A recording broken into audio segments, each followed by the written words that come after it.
오늘 본문 시편 27편 1절부터 14절까지를 저와 여러분이 번갈아 교독하시겠습니다.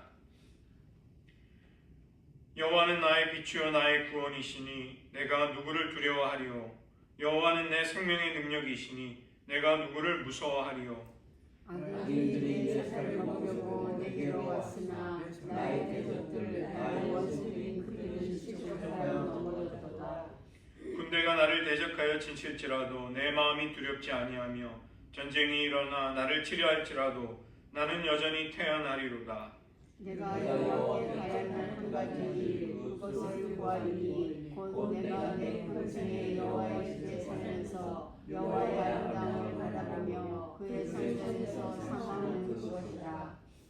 여호와께서 환난 날에 나를 그의 초막 속에 비밀히 지키시고 그의 장막 은밀한 곳에 나를 숨기시며 높은 바위 위에 두시리로다. 이제 내 머리가 둘러싼 내 원수 위에 들리니 내가 그의 장막에서 죽고 용사를 살리겠고 노래하며 여호와를 찬송하리로다. 여호와여, 내가 소리내어 부르짖을 때에 들으시고 또한 나를 긍휼히 여기사 응답하소서.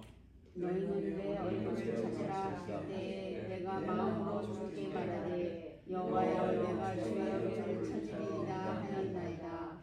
주의 얼굴을 내게서 숨기지 마시고 주의 종을 노하여 버리지 마소서. 주는 나의 도움이 되셨나이다. 나의 구원의 하나님이시여 나를 버리지 마시고 떠나지 마소서. 내 부모는 나를 버렸으나 여호와는 나를 영접하시리이다. 여호와여, 주의 도를 내게 가르치시고 내 원수를 생각하셔서 평탄한 길로 나를 인도하소서. 내 생명을 내 대적에게 맡기지 마소서. 위증자와 악을 통하는 자가 일어나 나를 싫어하리이다. 내가 산자들의 땅에서 여호와의 선하심을 보게 될 줄 확실히 믿었도다. 너는 여호와를 기다릴지어다. 강하고 담대하며 여호와를 기다릴지어다. 기도하시겠습니다. 하나님, 저희들 우리를 사랑하시는 하나님의 임재를 모시고 살아가는 삶을 매 순간 24시간을 그렇게 살아가고 싶습니다. 주님과 동행하는 임재의 훈련을 우리들 평생에 기쁨으로 감당해 나가게 하시고 우리들의 매 순간 하나님의 은혜와 사랑을 느끼며 만물 가운데서 하나님을 보게 하시고 또 하나님이 만물을 통치하시는 것을 믿고 의지하여 살아가는 심령 속에 어떤 두려움도 거칠 것도 없는 믿음의 길, 시온의 대로가 활짝 열리게 하여 주시옵소서. 모든 말씀 예수님의 이름으로 기도드립니다. 오늘 주제는 하나님의 임재를 연습했던 영성가들의 신앙을 저희들 적용시키고 돌아보기를 원합니다. 그 관상에 관해서 제가 말씀을 드렸었습니다. 묵상에서 조금 더 깊은 영적인 체험으로 이어지는 것이 관상입니다. 관상을 여러 가지로 수많은 사람들이 표현하고 이제 설명을 하는데 우리가 이것은 묵상을 해 나가는 가운데 하나님의 임재를 보다 직접적이고 특별하게 체험하는 것을 가리키는 것이죠. 똑같은 체험이라면 굳이 서로 별다른 말을 표현을 쓰지는 않을 것입니다. 분명히 중첩되는 부분도 있지만 다른 것이 있기 때문에 묵상 외에도 우리는 관상이라는 컨템플레이션이라는 기독교 영성의 개념을 쓰는 것입니다. 이해하기 쉽게 말하자면 깊은 기도 가운데 우리의 논리나 지성을 초월해서 어느 순간 하나님을 깊이 만나고 체험한다든가 하나님을 보신 경험들이 있으실 것입니다. 그에 따른 이해와 느낌, 이제 이런 것들이 관상 속에 포함이 된다고 부를 수 있는 것입니다. 당연히 우리가 그런 체험을 할 때는 어떤 황홀감, 행복감, 기쁨, 또 신비에 대한 체험들이 함께 찾아오지만 보다 중요한 것은 하나님을 굉장히 직접적으로 아주 가까운 방식으로 만나게 되었다는 그것이 우리의 영혼에 큰 충격으로 다가오는 것이죠. 하나님이 정말 나와 함께 하시는구나. 하나님의 임재에 대한 의식이 굉장히 또렷해지고 분명해지는 것이 이런 깊은 은혜를 체험할 때 우리가 겪는 일입니다. 오늘 시편 기자 다윗의 말을 보시면 4절에 보시면 기도하는 사람의 평생의 소원이 무엇인가? 여호와의 아름다움을 바라보고 그의 성전에서 사모하는 삶을 사는 것이다. 이렇게 이야기를 합니다. 이 라틴어 단어 contemplation에 콘이라는 말이 함께란 뜻이고 가운데 템플이 들어가 있죠. 템플, 성전. 성전에서 하나님과 함께 있고 싶다는 것입니다. 그것이 그 어원이 되는데 예수님도 산상수훈을 말씀하시면서 마음이 청결한 자에게 복이 있다고 하셨습니다. 마음이 청결한 자는 복이 있나니 하나님을 볼 것이며 하나님을 보게 되는 아주 더 직접적으로 인식하고 깊이 체험하고 하나님의 사랑을 굉장히 깊은 차원에서 느끼게 되는 하나님을 보는 복이 마음이 청결한 자에게 약속이 되어 있는 것이죠. 관상이라는 것은 하나님을 보고자 하는, 하나님을 찾고자 하는 침묵과 고독 속에 묵상의 삶을 사는 가운데 하나님이 선물로 그분의 임재에 대한 특별한 체험을 주시는 것입니다. 우리가 묵상을 할 때 관찰하고 해석하고 적용을 하는데 거기서 그치는 것이 아니라 우리에게 부딪혀온 말씀을 붙들고 하나님의 임재 앞에 머물면서 하나님의 사랑 안에서 안식하는 자리까지 들어가게 되면 이제 관상, 컨템플레이션이 체험이 되는 것이죠. 기도가 충만한 가운데 마음이 열리고 사랑의 반응으로까지 이어지는 기도, 또 그렇게 그런 삶을 살아가는 것, 이제 이러한 것을 묵상하는 삶, 관상적인 삶이라고 할 수 있는 것이죠. 우리가 묵상과 관상을 통해서 하나님을 사랑으로 바라보고 응시하고 그분을 의식하며 교제와 연합으로 나아가지 않게 될 때 많은 문제가 생깁니다. 묵상이 없이 지식을 추구하게 되면 추상적인 개념으로 빠지기가 쉽습니다. 그 다음에 묵상하지 않는 행동은 맹목적인 열정 그리고 탈진에 빠지게 됩니다. 그 다음에 묵상이 없는 느낌은 자기 감상적인 도취에 전락하는 것이죠. 굉장한 것을 느끼는 것 같은데 하나님 앞에 머물고 하나님 앞에 묵상하며 하나님의 사랑과 깊이 연합하려는 소원이 없이 그런 중심축이 없이 어떤 정서와 강렬한 감정을 느끼는 것, 굉장히 강렬한 영적 체험을 하는 것, 거기에는 맹점이 있을 수 있는 것입니다. 그리스도인의 영적인 삶은 그 모습이 다양하지만 언제나 그리고 무엇보다도 우선적으로 우리의 삶이라는 것은 사랑과 관련되어 있는 것이죠. 사랑의 가장 심오하고 순수한 경험을 하게 될 때 우리는 그것도 그러한 체험 속에 이 관상적인 경험이 거기에 들어가게 됩니다.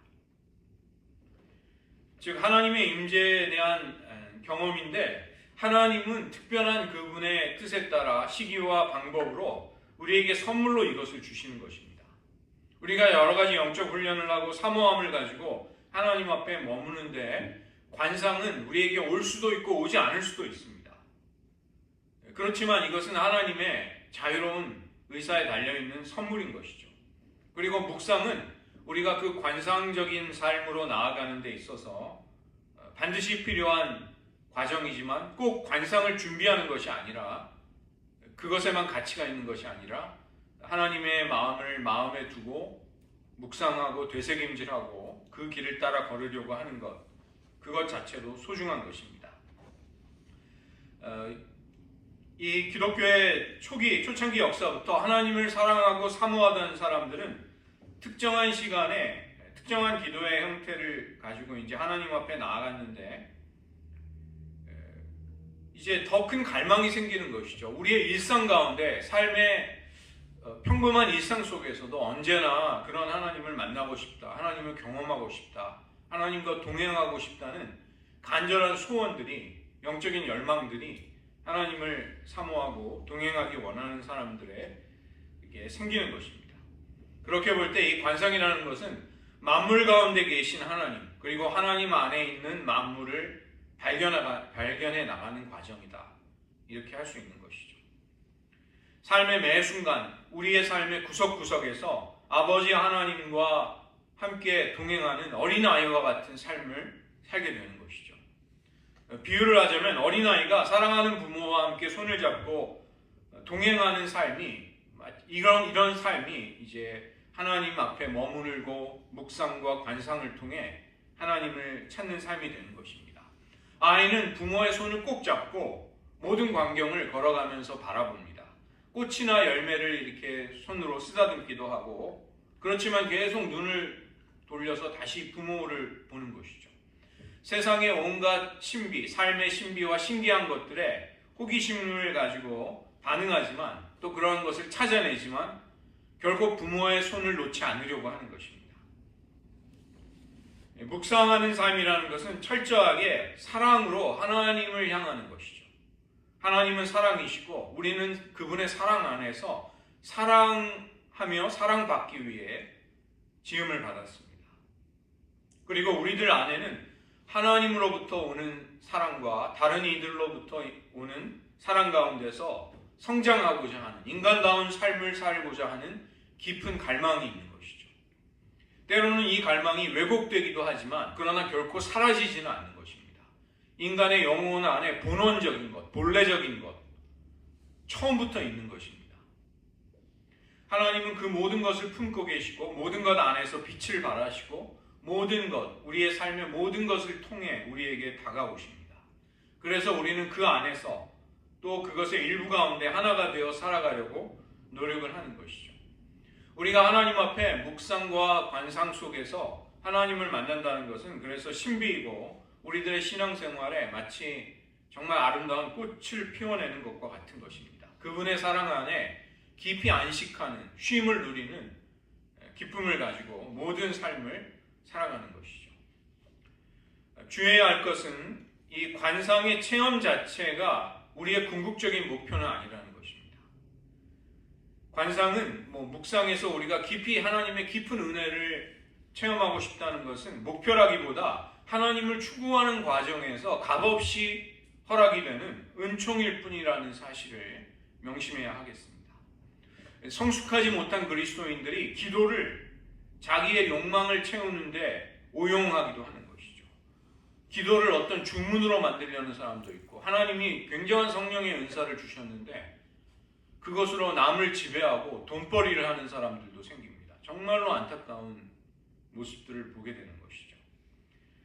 우리가 어떤 이 하나님이 주신 영적인 체험이 가져오는 황홀감과 만족감에 탐닉하다 보면 하나님보다도 그러한 것들을 우리의 거짓된 신으로 삼아서 그릇되게 섬길 그런 오류가 있는 것입니다. 그런 위험성이 있는 것이죠. 또 관상이나 묵상을 마음의 평안이나 현실 도피의 수단으로 삼지도 말아야 합니다. 종종 그러한 사람들이 있습니다. 그렇다면 묵상과 관상은 무엇을 추구하는가? 우리를 더 깊은 믿음과 하나님과의 연합에 대한 갈망으로 이끌어가는 것입니다. 사랑 안에서 세상의 기쁨과 아름다움을 보게 하고 또 세상의 고통과 세상에 깨어진 아픔까지도 우리는 하나님 앞에 머무는 가운데 보게 되고 느끼게 되는 것이죠. 그래서 이런 관상의 은총이라는 것은 고독과 침묵 속에만 계속 머물게 하는 것이 아니라 마침내는 세상으로 나아가서 열매를 맺도록 하는 것이죠.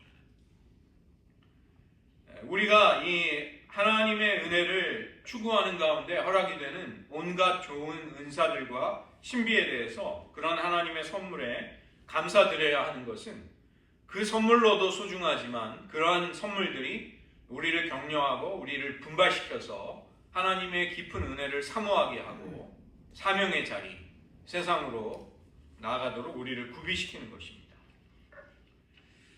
이 관상의 은혜라는 것은 기도의 여정 속에서 하나님의 뜻에 따라 우리에게 가끔씩 혹은 드물게 주어지는 경험인 것입니다. 오래 지속되지 않습니다. 그렇지만 이러한 경험이 한 번 우리에게 오면 굉장히 심오하고 깊은 영향을 남기게 됩니다. 우리의 삶의 모든 영역들에서 우리는 하나님과 세상을 바라보고 인식하는 눈이 달라지게 되고 하나님을 더욱 사랑해야 되겠다는 촉매와 같은 자극을 주는, 채찍질을 하는 역할을 그런 체험이 우리에게 가져다 주는 것이죠. 그래서 우리는 이런 은혜를 체험하면서 하나님에 대한 지혜와 또 그분께 신뢰를 두는 삶을 온전히 세워나가고 싶은 마음이 생기는 것입니다. 어떤 체험을 한 번 하는 것이 중요한 것이 아니라 그 체험이 우리를 어떠한 삶으로 이끄느냐, 이것이 중요한 것이죠. 우리는 그것 때문에 영적 훈련을 하고 깊은 은혜를 사모하는 것입니다. 그 영적 체험이 목표가 아니라 하나님과의 깊은 관계로 나아가는 디딤돌이 된다는 것을 우리가 느끼고 알기 때문에 그러는 것이죠. 많은 그리스도인들이 나는 이런 관상의 깊은 체험을, 하나님의 임재를 체험해보지 못했다고 불평들을 하십니다. 그러나 잘 기억해 보신다면 우리의 삶에 누구나 할 것 없이 크고 작은 기적들이 찾아온 순간들이 있었습니다. 감사할 수밖에 없는 순간들, 설명할 수 없는 정말 신비로운 하나님의 사랑과 아름다움의 순간들, 그러한 순간들이 우리들의 삶에 사실은 많이 있는 것입니다. 하나님은 너무 멀리 계시고 나에게 가혹한 분이라고 투덜대기도 하지만 기억을 더듬어 보면 여러분 지나온 삶의 어느 순간인가 하나님의 돌보심, 그분의 따뜻한 마음, 친밀한 사랑의 손길을 아마 다 경험하셨을 것입니다. 제가 지금도 잊지 못하는 경험이 한 가지 있는데, 고등학교 1학년 때 아침에 이제 학교를 등교하는데 저보다 한 조금 나이 더 많아 보이는 깡패가 저를 부르는 거예요. 근데 그 골목에 마침 사람이 아무도 없었고 이른 아침이었기 때문에 지나가는 사람도 없었습니다. 그런데 이제 저는 그 순간에 그러면서 그냥 저를 막 부르는데 이제 응답을 안 하고 이렇게 좀 비겁하게 싸울 수는 없으니까 이제 갔거든요. 근데 저를 안 잡더라고요. 근데 제가 이제 그 체험을 하면서 굉장히 신기하다. 분명히 저런 애들은 이렇게 지나가는 학생들 이렇게 붙잡아서 삥을 뜯으려고 하는 불량배인데 아무 보호장치도 없는 내가 이렇게 한 학생이 가는 거를 왜 가만뒀을까? 저는 이제 나중에 깨달았습니다. 하나님의 보호하심이 있었었구나. 그때 나는 몰랐는데 하나님의 특별한 보호하심이, 하나님의 보호막이 나를 이렇게 감싸고 있었구나. 저 사람이 그 불량배가 뭔가 나를 해하려는 악한 의도를 가지고 있었지만 하나님이 그 악에서 나를 구원해 주셨구나. 그걸 나중에 느낄 수 있었습니다. 저는 그래서 하나님의 임재를 경험했다. 저는 제 기억 속에는 이제 그 순간이 그렇게 각인이 되어 있는 것이죠. 우리는 심지어 때로 내가 사랑받을 가치가 없다 이렇게 생각할지라도 사랑은 우리 가운데 하늘로부터 또 우리와 함께하는 사람들을 통해 수없이 다양한 방법으로 이미 우리에게 찾아온 것입니다. 하나님의 사랑이 우리에게 이미 오신 것이죠. 그래서 이 관상의 체험 같은 영적인 체험도 일부 소수의 영성가들이나 하는 것이 아닙니다. 수도사들이나 하는 것이다. 이렇게 생각해서는 안 됩니다.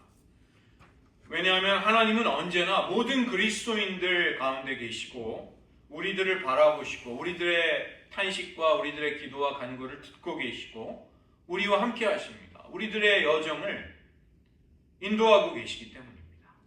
문제는 우리의 마음인 것이죠. 우리의 마음이 깨어있지 못하면 하나님을 향해 민감하게 이 반응을 하지를 못하게 됩니다. 하나님이 아닌 다른 것에 몰두하거나 우리의 마음이 쏠려 있으면 하나님께 집중을 하지 못합니다. 하나님께 조금 관심을 두었다 금방 그 관심이나 초점을 흐트러 버리는 것이죠.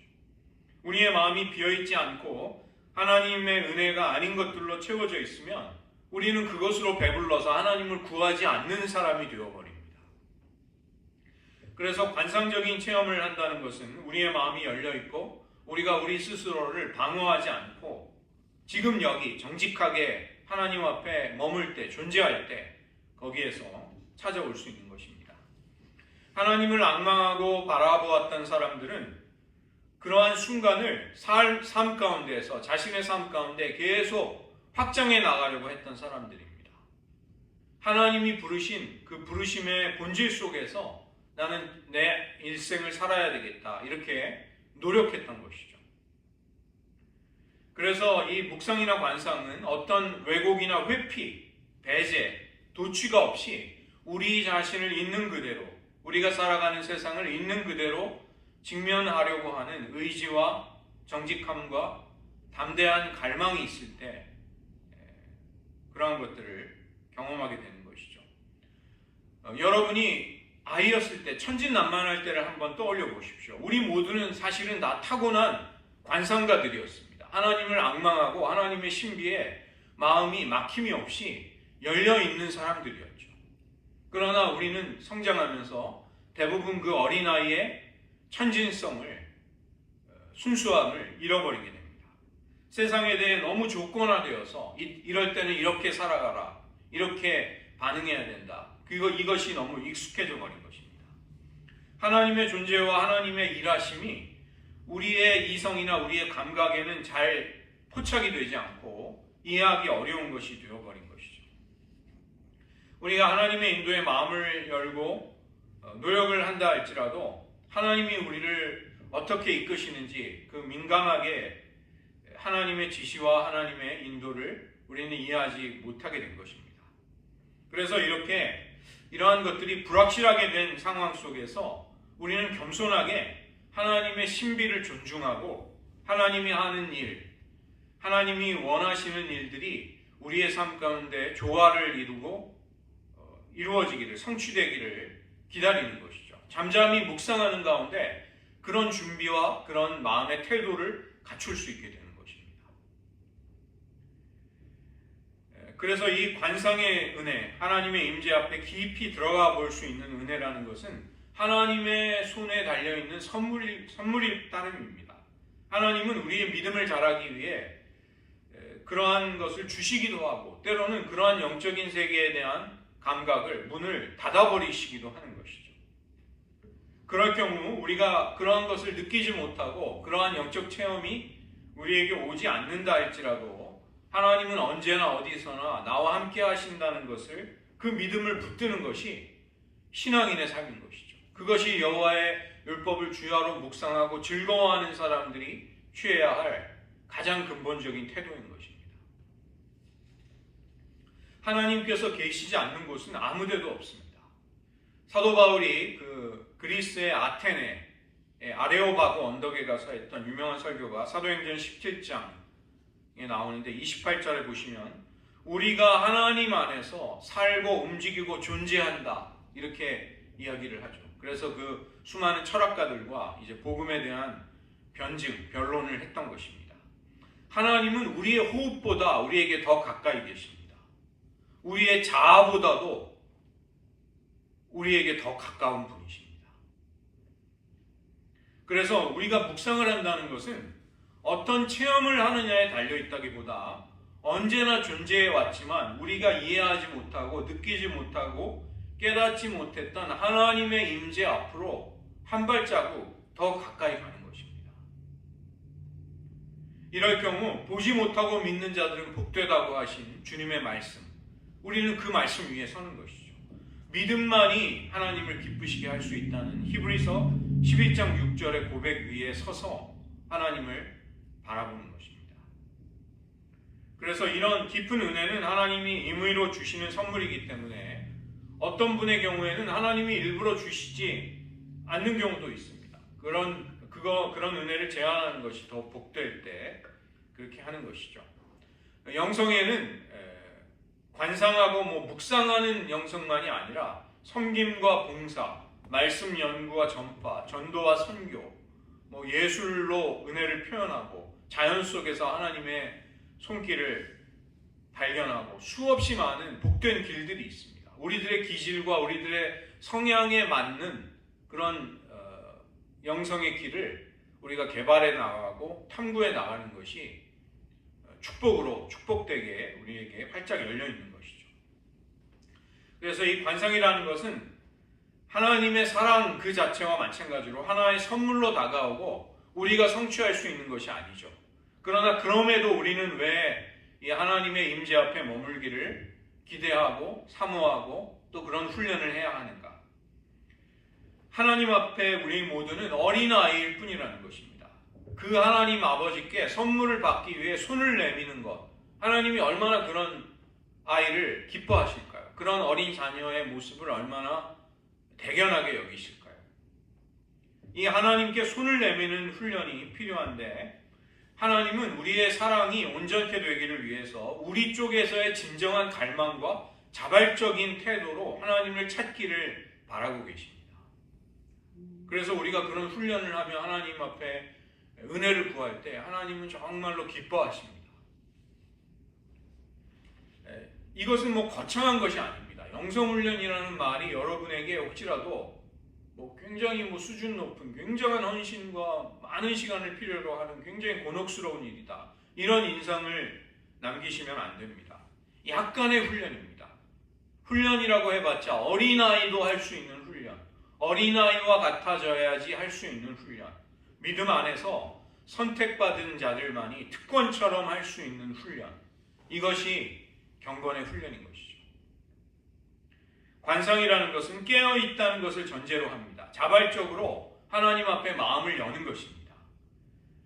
우리로 하여금 있는 그대로의 상황 속에서 있는 그대로의 우리의 모습이 되도록 허락하시는 그 하나님께 신뢰를 두는 것입니다. 하나님이 나를 책임져 주실 것이다, 나의 믿음의 여정을 이끌고 가고 계신다, 이렇게 신뢰하는 것이죠.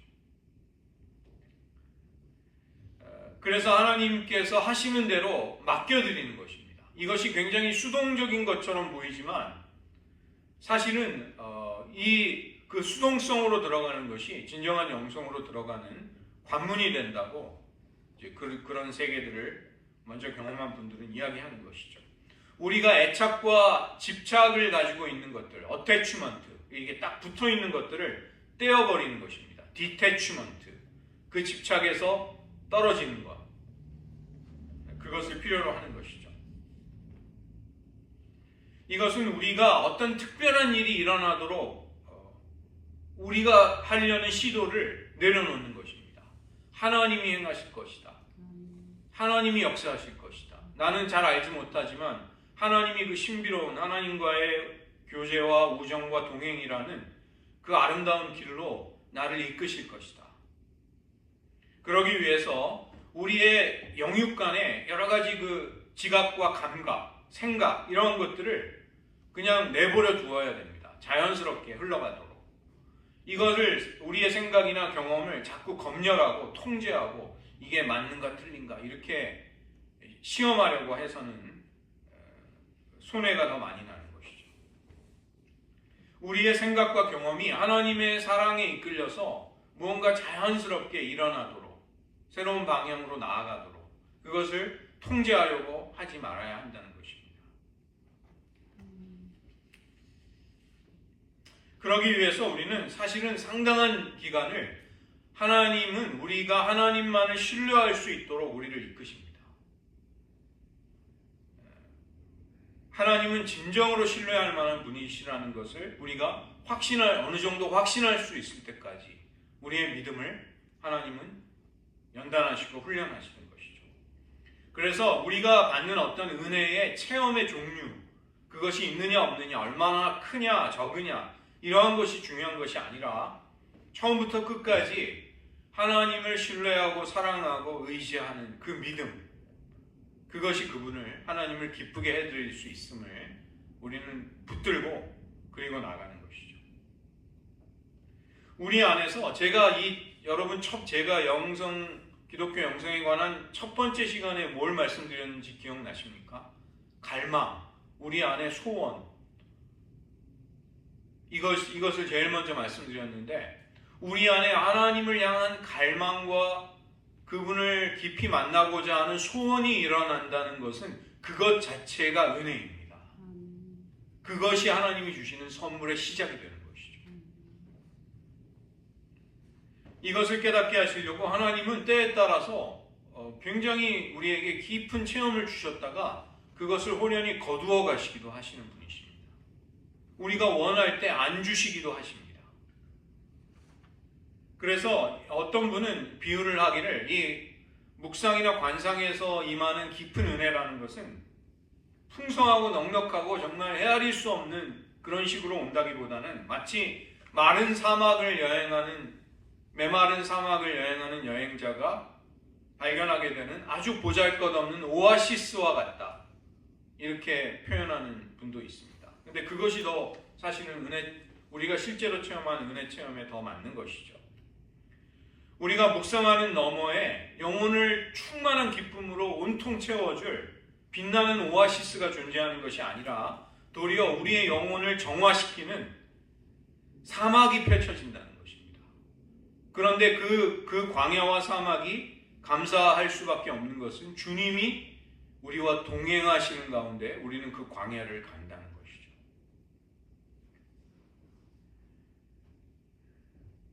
우리가 주님과 동행하는 이러한 광야의 길을 오아시스보다 더 좋아하게 될 때 사실은 신비스럽게 하나님을 향하는 진정한 영적인 여정의 길에 우리는 들어서게 되는 것입니다. 그야말로 신앙이 하나님은 이 가치를 전도시켜버리는 분이시죠. 우리는 뭔가 충만하고 황홀한 신비 체험이 오면 깊은 경지에 들어갔다고 생각하는데 사실은 그런 은혜를 체험하기도 하지만 사실은 더 깊이 들어가면 우리의 목구멍이 타들어가고 흙먼지가 눈에 들어가는 그 광야에 서 있을 때 하나님이 나를 이끄시는구나. 하나님, 내가 제대로 믿음의 여정을 걷고 있구나. 이스라엘 백성들이 광야에 하나님의 손에 이끌려 광야 길을 걸어가면서 믿음의 여정을 가죠. 우리도 그런 체험을 하는 것입니다.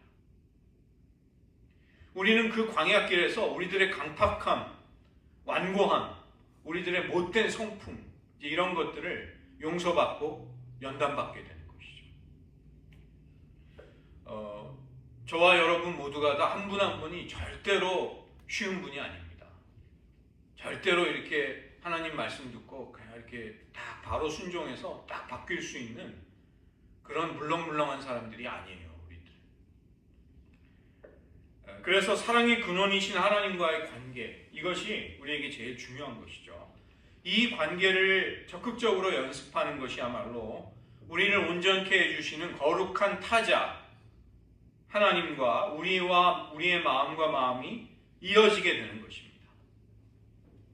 그래서 로렌스 형제, 브라더 로렌스 수사는 그러한 삶을 언제 어디서나 하나님과 나누는 대화다 이렇게 불렀습니다.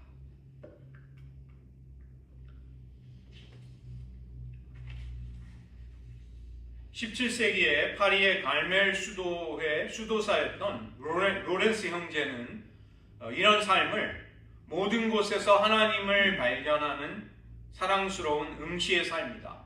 하나님을 사랑에 가득 차서 바라보는 삶이다. 이렇게 이야기했습니다. 그리고 그런 삶을 그는 평생 훈련하고 실천했던 것이죠. 평생 폐쇄된 수도원에서 식사 담당과 구두 수송공의 삶을 살았습니다. 그는 자기의 그럴듯한 번듯한 책을 썼다든가 강의를 했다든가 높은 직위를 얻은 적이 없습니다. 죽을 때에도 살아있을 때와 마찬가지로 사람들의 큰 주목을 받지 못했습니다. 그런데 이 로렌스 수사가 썼던 편지의 묶음들이 후세에 남겨져서 하나님의 임재 연습이라는 굉장히 독특한 신앙 훈련의 그런 방법으로 알려지게 된 것이죠. 로렌스 형제가 이야기하는 방법의 핵심입니다. 우리는 삶의 일상 속에 먼지 쌓인 복도, 한 조각의 깨진 접시, 시시한 평범한 대화 속에서도 하나님을 발견할 수 있다는 것입니다. 우리가 더 이상 하나님을 발견하기 위해 신의 산에 올라갈 필요가 없고 하나님께서 우리 수준의 땅으로 내려오신다고 그는 말하는 것이죠. 우리는 영적으로 어린 시절 하나님이 특별하고 거룩하게 구별되어 있는 어떤 것들 가운데서만 우리에게 말씀하신다고 생각하는 경향이 있습니다. 성전에서, 기도 가운데, 예배 가운데 우리를 깊이 만나주신다 이런 생각을 하죠. 그러나 우리의 믿음이 보다 확장이 되고 성숙되면 이번에는 보다 작은 것들 가운데 우리에게 찾아오시는 하나님을 느끼고 만나게 됩니다. 전화 한 통에서도, 소설 속의 한 문장에서도, 아름다운 자연의 풍광 가운데서도 하나님은 찾아오실 수 있는 것입니다. 신앙인의 가정에서 태어나서 방탕하게 살다가 세상에서 잘 나가서 무역업을 하면서 많은 돈을 벌고 방탕하게 살다가 시력을 잃어버려서 하나님 앞에 돌아온 분이 있습니다. 안요한 목사님이라는 분인데 이분의 생애가 낮은 대로 임하소서라는 영화로 만들어지기도 했습니다. 이분이 시력을 잃어버리니까 두 딸을 데리고 아내가 떠나더래요. 이분이 거지가 돼서 돌아다니는데 누군가가 자기의 손에 따뜻한 보리차가 담겨있는 따뜻한 물잔을 자기 손에 쥐어주더라는 거예요. 이분이 그 따뜻한 온기 속에서 자기가 그토록 멀리했던 하나님의 사랑이 느껴져서 엉엉 울었다고 합니다. 그 보리차 한 잔을 딱 받아들고서 그분에게 있어서는 그 보리차에서 느껴지는 피부의 따뜻한 온기가 하나님이 찾아오시는 순간이었던 것이죠. 이분이 나중에 이제 그 선교회를 만들어서 많은 사역을 하셨는데 나중에 이제 의학이 계속 발전하니까 검진을 했더니 수술을 하면 시신경을 살려놓을 수 있는 가능성이 상당히 높다는 진단을 받았습니다. 그런데 이분은 수술을 받지 않기로 결정했습니다. 내가 눈을 뜨면 지금보다 더 하나님을 가까이 동행하며 살지 못할 것 같다. 이렇게 자기가 그렇게 판단을 내려서 수술을 받지 않겠노라 그렇게 결정했다고 합니다. 우리의 이해가 깊어짐에 따라 결국은 하나님이 모든 곳에 계시고 모든 순간, 매 순간 우리를 만나 주실 수 있음을 우리는 깨닫게 되는 것이죠. 하나님의 영광은 세상의 모든 곳에 가득 차 있음을 우리는 깨닫게 되는 것입니다. 로렌스 형제에 따르면 매 순간순간, 매 행동마다 우리에게 찾아오는 각 사람을 통해서 모든 것이 다가올 때 우리는 그 모든 것들을 기쁘게 맞이할 수 있도록 의식적으로 노력해야 한다고 로렌스 형제가 말하는 것이죠. 그분의 쓴 책의 일부를 인용해 드리겠습니다. 그래서 영적 훈련 중에서 가장 거룩하면서도 가장 일상적이고 가장 필요한 연습은 하나님의 임재를 연습하는 것입니다. 그분의 거룩한 친구 되심에 익숙해지고 기쁨으로 받아들이는 것인데 항상 매 순간 겸손히 그분과 사랑스럽게 대화하는 것입니다. 우리는 항상 조심하고 세심하게 행동하면서 혼란스러운 마음으로 충동적이 되지 않도록 너무 서두르지 말아야 합니다. 우리는 하나님과 함께 부드럽게 그리고 사랑스럽게 일합니다. 어떻게 해야 우리도 일상적인 삶을 살아가면서 밤낮 쉬지 않고 하나님과 대화할 수 있을까요? 로렌스 형제의 이 임재 연습은 우리가 먼저 깨달아야 할 것이 있다고 이야기합니다. 많은 경우 우리는 하나님이 우리의 삶과 너무 멀리 떨어져 계신다고 믿는데 우리가 살아가는 이 현대인의 삶이 너무 외로움을 주기 때문에 우리는 하나님과의 관계에서도 그렇다고 느끼고 그 다음에 과학의 발견들이 마치 하나님을 가까이 느끼지 못하도록 만든다는 것이죠. 그러나 이것은 성경의 하나님에 관한 이해와는 사뭇 다른 것입니다. 시편 139편이 말씀하듯이 하나님은 언제 어디서나 우리 안과 밖에 어디서든지 우리를 지켜보시고 우리와 함께 하신다는 이것을 느끼고 항상 깨달으며 살아가야 하는 것이죠. 시편 곳곳에 하나님의 얼굴이라는 표현이 나옵니다. 오늘 8절과 9절을 보시면 너희는 내 얼굴을 찾으라 이렇게 하시는 말씀을 다윗이 기도 가운데 들은 것이죠. 그때 다윗은 하나님께 고백드립니다. 여호와여 내가 주의 얼굴을 찾으리이다. 주님의 얼굴을 찾겠습니다. 그 다음에 9절에서도 주님의 얼굴을 나에게서 숨기지 말아 주십시오. 하나님은 영이시기 때문에 하나님께 얼굴이 있을까요? 이렇게 얼굴, 손, 발, 하나님의 권능을 이야기할 때 하나님의 손이나 팔을 이야기하고 하나님의 임재를 이야기할 때 그분의 얼굴을 이야기하고 이러한 것을 신인 동형론이라고 부릅니다. anthropomorphism, 그러니까 이 인간이 이해의 한계가 있기 때문에 하나님이 자기 자신을 인간이 이해할 수 있는 그런 사람과 같은 방식으로 표현하시는 것을 신인 동형론이라고 하죠. 성소의 이스라엘 백성들이 12지파의 수를 따라서 12개의 상을 제사장이 날마다 올려야 됐습니다. 진설병이라고 부르는데 번역은 진설병, 이 딱 상 위에 진설한다, 하나님께 바친다 이런 뜻으로 옮겼는데 히브리어로는 임재의 떡입니다. 임재의 떡, 얼굴의 떡. 히브리어로는 파님, 얼굴의 떡. 레헴 파님, 얼굴의 떡이 그러니까 이 진설병을 바칠 때 이스라엘 12지파가 하나님, 저희들은 하나님의 당신의 눈앞에 있습니다. 저희들은 늘 당신의 존재 앞에 살아갑니다. 이것을 12개의 떡으로, 상징적인 떡으로 하나님 앞에 고백드렸던 것이죠. 그것이 진설병입니다. 우리가 묵상을 하고 관상을 할 때 실제로 하나님께 가까이 다가가는 순례의 길을 간다기보다는 언제나 존재해 계셨고, 그러나 우리가 이해할 수 없었던 나와 하나님이 하나 된다는 그 놀라운 실체에, 그 진리에 우리가 다가가는 과정이 되는 것이죠. 아, 정말 하나님은 나와 언제나 함께 계셨구나. 하나님의 임재는 나를 결코 버리시지도 떠나시지도 않으셨구나. 그것을 알게 되는 것이죠. 그렇지만 우리의 자아는 하나님께 끊임없이 숨으려는 경향이 있습니다. 하나님을 기쁘게 찬양하고 깊은 은혜를 체험하다가도 순식간에 무엇인가가 우리의 의식과 생각을 사로잡아 버리는 것이죠. 여러분 자신을 한번 관찰해 보시면 하나님의 은혜 가운데 거하고 정말 하나님의 충만함으로 즐거워하다가 또 순식간에 하나님의 임재를 잃어버리고 당혹스러워할 때가 너무도 많습니다. 아니, 내가 조금 전에 그렇게 그런 은혜 받고 감사드리던 내가 이따위 생각을 하고 이렇게 추잡하게 이런 것에 빠져 있고 이렇게 남에게 아주 가혹하게 대하고 그런 것에 굉장히 당혹하는 거죠. 그러나 이때 우리가 자신의 내면을 다시 바라본다는 것은 이러한 망각에서 깨어나는 것입니다. 내가 망각 속으로 숨어버렸음을 깨닫고 다시 본향을 향하는 것이죠. 탕자가 아버지의 집을 떠났다는 사실을 느끼고 아버지의 집으로 돌아가야겠구나. 이것을 느끼는 것입니다. 우리의 내면으로 향하는 것이 쉽게 자주 일어나기 위해 우리는 습관적인 활동들을 때로는 절제해야 될 필요가 있습니다. 그래서 묵상과 관상의 삶이라는 것은 단순함을 추구하는 삶이 되는 것이죠.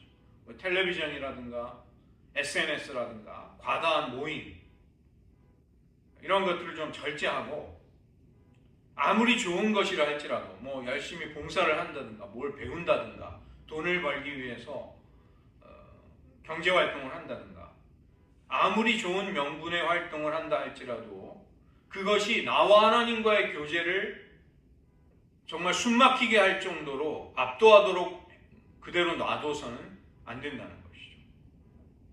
이렇게 우리의 마음의 공간을 마련해서 우리의 시선을 다시 하나님께로 돌리는 것, 우리의 내면으로 향하는 것을 로렌스 형제가 The Little Interior Glance라고 불렀습니다. 내면을 향하는 시선, 이렇게 부른 것이죠. 우리의 내면 속에 늘 사랑을 갈망하고 그 갈망의 근원이 되시는 하나님을 기억하고 하나님의 그 사랑으로 돌아가려는 믿음의 몸짓, 이것이 내면을 향해 시선을 돌리는 것으로 시작이 되는 것입니다. 이것은 눈 깜짝할 사이에 주어지는 축복이고 별다른 수고 없이 은혜로 우리에게 허락이 되는 순간인 것이죠. 그러나 그때 하나님은 기뻐하십니다. 자기의 자녀가 자신을 아버지로 인정하고 아버지를 기뻐하고 바라볼 때, 사랑으로 응시할 때 그것만큼 하나님의 마음을 기쁘게 해드리는 것이 없는 것이죠. 오늘 27편 4절 보시면 하나님의 아름다움을 다윗은 바라본다 이렇게 이야기합니다. 관상적인 바라봄이죠. 컨템플러티브 게이즈죠. 하나님을 정말 사랑으로 악망하고 바라보는 것입니다. 거친 광야 같은 우리의 삶 가운데 잠시나마 버틸 수 있는 힘을 얻는 것, 오아시스죠. 오아시스에서 우리는 잠시나마 쉼을 얻습니다. 하나님을 사랑으로 바라볼 때 이런 하나님의 임재를 연습하는 것은 어떤 심오한 방법을 필요로 하지 않습니다. 아주 단순하고 쉬운 것입니다. 하루에 되도록 자주 하나님을 의식하고 떠올리는 것입니다. 이것이 하나님의 임재를 연습하는 방법의 전부입니다. 우리가 그렇게 자주 하지 못하는 우리 자신을 발견할 때 너무 자책하지 마시고 부드럽게 우리를 긍휼히 여겨주시는 하나님 앞으로 다시 돌아가면 된다. 그렇게 하면 됩니다. 그것이 전부입니다. 제가 그 뉴욕에 있을 때 제가 좀 친밀하게 지내고 자주 만나던 목사님이 계셨는데, 그분은 그때 그 실리콘으로 된 팔찌를 온 교회 교인들하고 같이 차셨어요. 그 팔찌가 그 WWJD라고 해서 What would Jesus do? 예수님이라면 어떻게 하실까? WWJD라는 실리콘 팔찌를 이렇게 끼고, 그러니까 늘 이게 팔찌가, 조그만 실리콘 팔찌가 이렇게 달랑달랑 매달려 있는 걸 늘 생활하면서 문득문득 보잖아요. 그때마다 예수님이라면 어떻게 하셨을까? 이거를 떠올리자고 온 교회 교인들하고 그걸 끼시더라고요.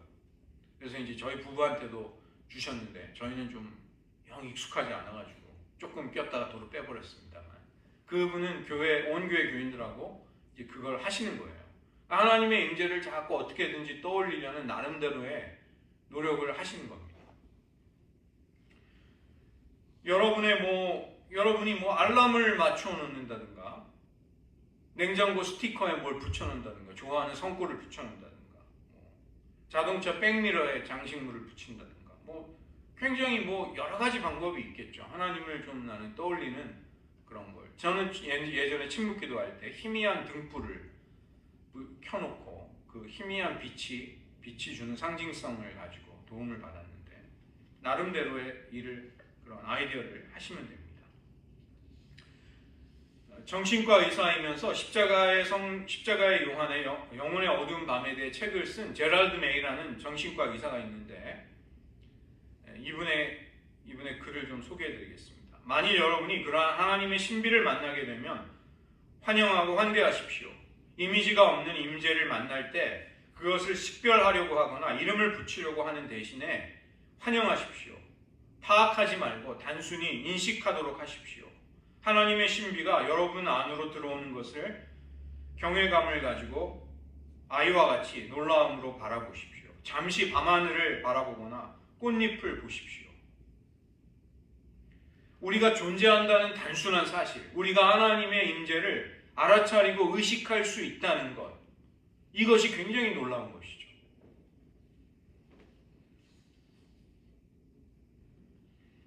우리는 수도원에 살고 있지 않기 때문에 수도사들처럼 할 수는 없습니다.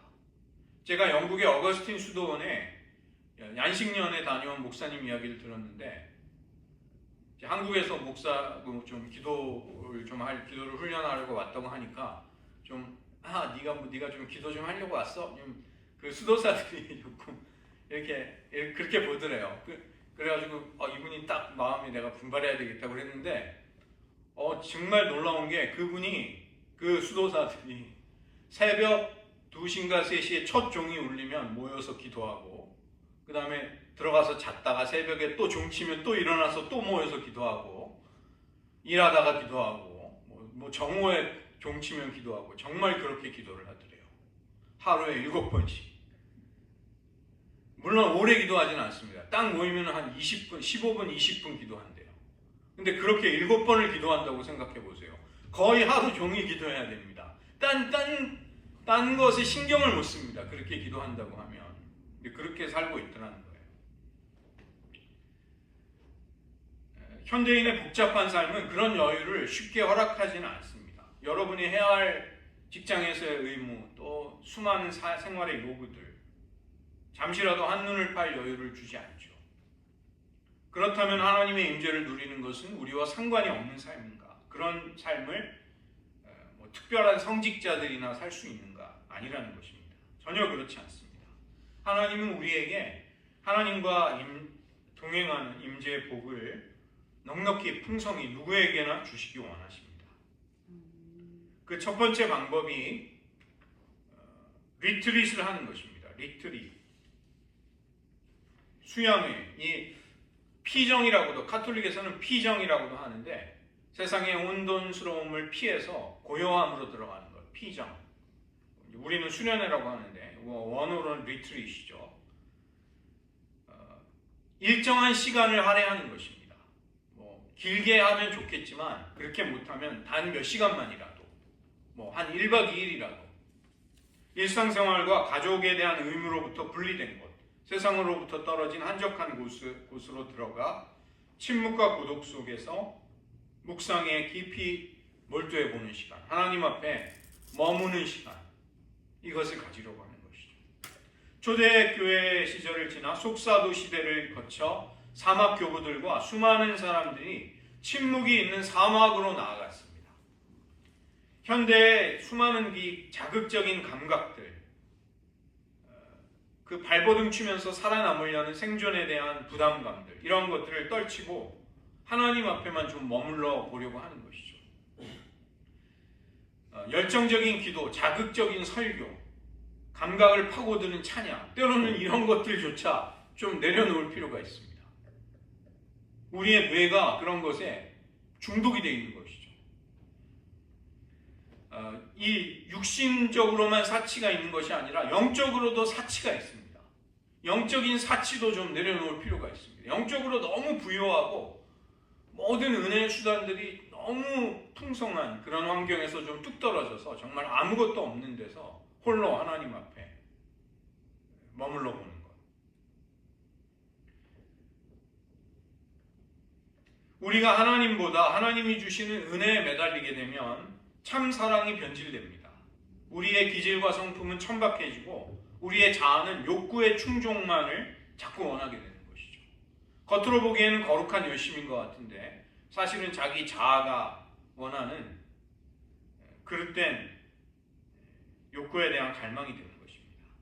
자기 만족이 판을 치고 겸손과 자비와 순종과 양보와 사랑은 갈수록 약해지는 것이죠. 그래서 이 리트릿을 한다는 것은 우리의 일상적인 구습과 압박감에서 벗어나서 우리 자신을 가능한 한 몇 시간만이라도 하나님 앞에서 머무르려고 하는 것입니다.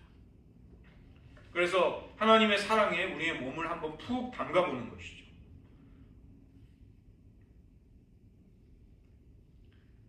너는 기도할 때 네 골방에 들어가 문을 닫고 은밀한 중에 계신 네 아버지께 기도하라. 은밀한 중에 보시는 네 아버지께서 갚으시리라. 마태복음 6장 6절에 이게 지금 개인적으로 하면 작은 리트릿이 되는 것이죠. 내가 골방에 들어가서 나 혼자 하나님 앞에 머무는 것. 초대교회 교인들은 이런 과정을 심령 깊은 곳으로 들어가서 하나님을 찾는 것을 회상이라고 불렀습니다. recollecting이라고 불렀습니다. 그러한 행동을 the act of recollecting, 회상의 행동이라고 불렀습니다. 우리 자신과 하나님 그리고 우리를 붙드시는 그분의 사랑을 다시 회상하자는 것입니다. 다시 불러들이자는 것이죠. 리트릿을 하는 동안 침묵의 바늘과 고요의 실을 가지고 흐트러진 우리 자신의 감각과 조각난 하나님에 관한 경험을 꿰매자는 것입니다. 그래서 피정을 갈 때, 수련회를 갈 때, 리트릿을 갈 때 우리는 하나님 앞에 머무는 기회를 우리 자신에게 주는 것이죠. 또 여호와를 기뻐하라. 그가 내 마음의 소원을 내게 이루어 주시리로다. 시편 37편 4절을 시편 기자가 이야기합니다. 우리의 소원을 먼저 추구하는 대신에 하나님을 기뻐하면 하나님을 향한 기쁨 속에서 우리의 소원이 하나님의 뜻 가운데 충족이 되고 만족되는 것이죠. 이 피정은 말할 것도 없이 고대 이스라엘의 전통에까지 거슬러 올라가는 것입니다. 모세가 사막에서 광야에서 오랜 시간을 하나님 앞에 보냈죠. 아브라함과 이삭과 야곱 모두가 다 광야의 시간을 보냈습니다. 4세기의 사막 교부였던 안토니가 사막에서 보냈던 시간, 그것이 수도원의 원형이 된 것입니다. 수도원을 세운 사람이 안토니였거든요. 그래서 고독과 침묵의 시간은 홀로 있는 시간이 아닙니다. 모세가 산을 올라갔지만 혼자 있지 않았습니다. 하나님이 그에게 찾아오셨습니다. 우리는 하나님의 임재 앞으로 나아가는 것이죠. 또 하나의 방법은 성무일과라고 부르는 것입니다. 라틴어로 officium divinum, 이게 영어로 번역하면 divine office, 거룩한 하루의 의무, 일과 이런 뜻인데 시간의 전례라는 다른 이름으로 부르기도 하고 수도원 전통에서는 오프스 데이, 하나님의 일이라고도 부릅니다. 오랜 세월 사막 수도 공동체, 수도원에서 수도사들은 하루에 3종류의 일을 했습니다. 기도와 노동과 거룩한 독서를 한 것이죠. 특히 기도, 하나님의 임재를 체험하는 일과로 중요하게 여겨져서 시편의 가르침대로 하루 7번을 기도드렸습니다. 시편 119편 164절 주의 의로운 규례들로 말미암아 내가 하루 7번씩 주를 찬양하나이다. 그래서 우리 지금 현대를 살아가는 우리 신앙인들도 이런 전통을 우리들에게 맞게 이렇게 잘 적용할 수가 있는 것이죠. 원래는 베네딕트 규칙서라고 6세기에 이탈리아 누르시아의 베네딕트가 수도원 공동체의 규칙을 세웠는데 이것이 서방 수도원의 생활 규칙이 되었습니다. 베네딕트 규칙이. 근데 이것을 이제 현대인에게 맞게 적용하고자 한 많은 시도들이 있었죠. 그 가운데 하나가 이제 보네포 목사님, 독일의 보네포 목사님 같은 경우는 그분의 책 신자의 공동생활이라는 라이프 투게더라는 책에서 뭐라고 얘기했냐면 하루에 3번 기도하되 아침에 깨어날 때는 거룩한 독서 렉시오 디비나를 하고 말씀을 가지고 기도하는 거, 저녁에 잠자리에 들기 전에는 성찰의 기도를 하고 한낮에는 삶의 한복판에서는 중보 기도를 하자. 이렇게 하루에 3번 기도하자는 것이죠. 어떤 식으로든 우리는 이제 그런 기도의 스케줄을 우리도 한번 짜보고 우리도 한번 실천할 수 있을 것입니다. 현대인들도 이런 성무일도, 성서일과라고 부르는 하루를 하나님 앞에 하나님을 떠올리고 의식하기 위한 기도생활, 이런 걸 할 수 있는 것이죠. 제가 일상에서 하나님의 임재를 어떻게 연습할 것인가 매뉴얼을 나누어 드렸는데 한번 읽어보시면서 여러분 주중에 한번 일상의 삶을 살아가시는 가운데 하나님을 한번 떠올려 보시는 그런 시간이 되시기를 원하고, 하나님의 전에 나의 평생에 하나님의 집에 살면서 여호와의 아름다움을 사모하며 하나님을 앙망하기를 원했던 다윗, 또 하나님과 크고 작은 모든 일상에서 동행했던 삶을 살았던 브라더 로렌스 수사, 이런 수많은 하나님의 사람들, 또 하나님을 사랑하면서 뜻을 정하고 하나님의 앞에 나아갔던 수많은 사람들, 우리도 그런 믿음의 여정 속에서 그런 믿음의 사람들과 함께 나아가기를 원합니다. 여러분의 삶 가운데 매일매일에 살아가는 일상이 하나님의 함께하심을, 하나님의 임재를 훈련하는, 체험하는 복된 날들이 되시기를 축원드립니다. 말씀을 의지하면서 저희들 한번 기도하기 원합니다. 다윗은 기도 가운데 하나님의 음성을 듣습니다. 너희는 내 얼굴을 찾으라 하실 때에 내가 마음으로 주께 말하되 여호와여 내가 주의 얼굴을 찾으리이다 하였나이다. 다윗의 결단이자 고백이었습니다. 하나님, 저는 항상 하나님의 얼굴을 찾는 자가 되겠습니다. 하나님의 임재를 사모하는 자로 살겠습니다. 여호와의 아름다움을 앙망하면서 여호와를 사랑으로 응시하고 바라보는 삶을 살겠나이다. 저희들도 그러한 삶으로 나가기를 원하고, 또 교회 공동체가 그런 신앙을 적극적으로 소개하고 또 함께 나아갈 수 있기를 원합니다. 여러분도 다윗과 같이 이 시간 한번 고백드리기 원합니다. 여호와여 내가 주의 얼굴을 찾으리이다. 그런 삶을 살겠나이다. 여러분의 신앙 고백으로 잠시 기도하겠습니다.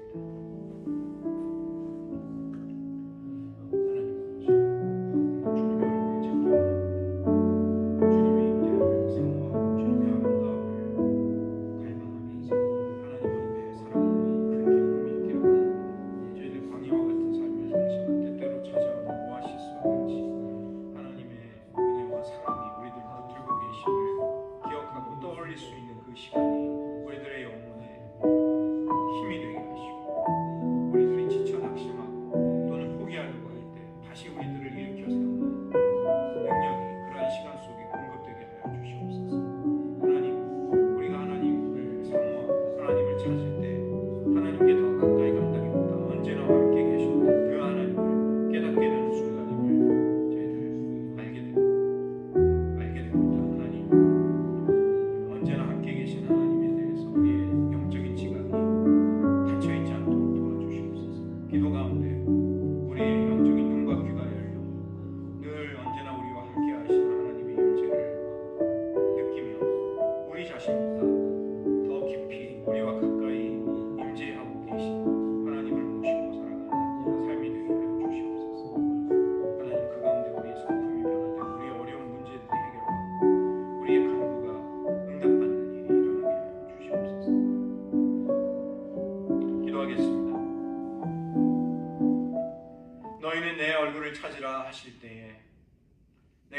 마음으로 주께 말하되 여호와여 내가 주의 얼굴을 찾으리이다 하였나이다.